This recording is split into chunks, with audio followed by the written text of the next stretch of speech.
예, 비하인드 뉴스를 지금부터 시작할 텐데 지금 박성태 기자는 하노이에 가 있습니다. 그래서 비하인드 뉴스의 원조 기자죠. 이성대 기자가 오랜만에 나와 있습니다. 어서 오십시오. 네. 예. 첫 번째 키워드 열어볼까요? 네, 첫 번째 키워드 보시겠습니다. 네, 설훈 의원. 예, 국회의원 설훈 의원 이야기입니다. 예, 예. 앞서 리포트에서 보셨지만 요즘 이른바 설화의 주인공이 돼버렸습니다. 20대 남성에서 문재인 정부 지지율이 낮은 것은 그 전 정부들에서 교육을 잘못한 것이다. 이런 취지로 얘기를 해서 좀 비판을 많이 받고 있죠. 그렇습니다. 일단 설훈 의원의 발언 여러모로 상당히 문제가 있다 이런 지적들이 나오고 있는데 일단 지지율부터 좀 살펴보겠습니다. 예. 자, 오늘 여론조사기관 리얼미터가 오늘자 조사 결과를 발표하면서 내놓은 설명을 좀 보시면 자, 설훈 최고위원이 저런 논란의 발언을 했던 지난 21일 목요일에는 39.5%로 당 지지율이 횡보했다가 왔다 갔다 했다가 22일에는 오히려 올랐다고 이야기를 합니다. 그래서 최종 당 지지율은 조금 올랐습니다. 예. 특히 눈에 띄는 게 20대 지지율인데요. 보시는 것처럼 지난주에 비해서 3.8%포인트 올랐습니다. 예. 그럼 올랐으면 어떻게 된 겁니까? 그러니까 20대가 민주당을 지지하지 않는다는 것은 이 조사를 보면 그건 사실하고 다르잖아요.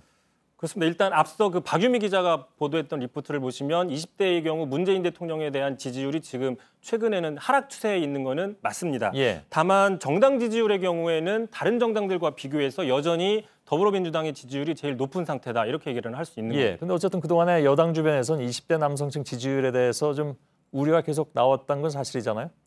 그렇습니다. 20대로 봤을 때 남성과 여성의 차이, 또 20대 남성과 30, 40대 남성의 차이를 봤을 때 20대 남성이 상대적으로 민주당에 대한 지지율이 낮다는 거는 다 인정하고 있는 바입니다. 예. 자, 이거는 성별이나 세대별 차이가 왜 나타나는지에 대해서 민주당이 그 원인을 찾는 것은 너무 당연한 이야기인데 예. 자, 이 원인으로서 이전 어떤 보수 정부의 교육 탓이다 이렇게 원인을 찾는 것은 좀 문제가 있고 잘못됐다는 진단들이 많이 있고요. 예. 자, 만약에 이런 식의 논리라고 하면 60년대생이 1970년대 유신 독재 시절에 반공 교육을 10대 때 상당히 많이 받았는데 예. 80년대 대학생이 돼서 민주화 운동에 앞장섰던 이른바 386 세대의 탄생은 어떻게 설명할 수 있느냐 예. 이런 또 반박도 나오고 있습니다. 그렇군요. 그러다 보니까 이제 홍영표 원내대표가 직접 사과까지 했습니다. 근데 설훈 의원은 이런 설화를 가만히 보면 전에도 좀 겪은 적이 있죠.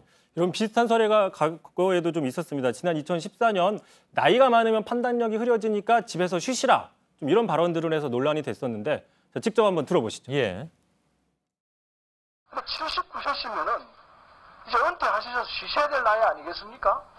제가 위원장님하고 상대를 해서 이 푸시업도 더 많이 하고 옆차기 돌려차기 이런 거 앞에서 다 할 수 있어요. 예. 아무튼 옛날 얘기긴 합니다만은 두 사람 대화가 좀 그렇군요.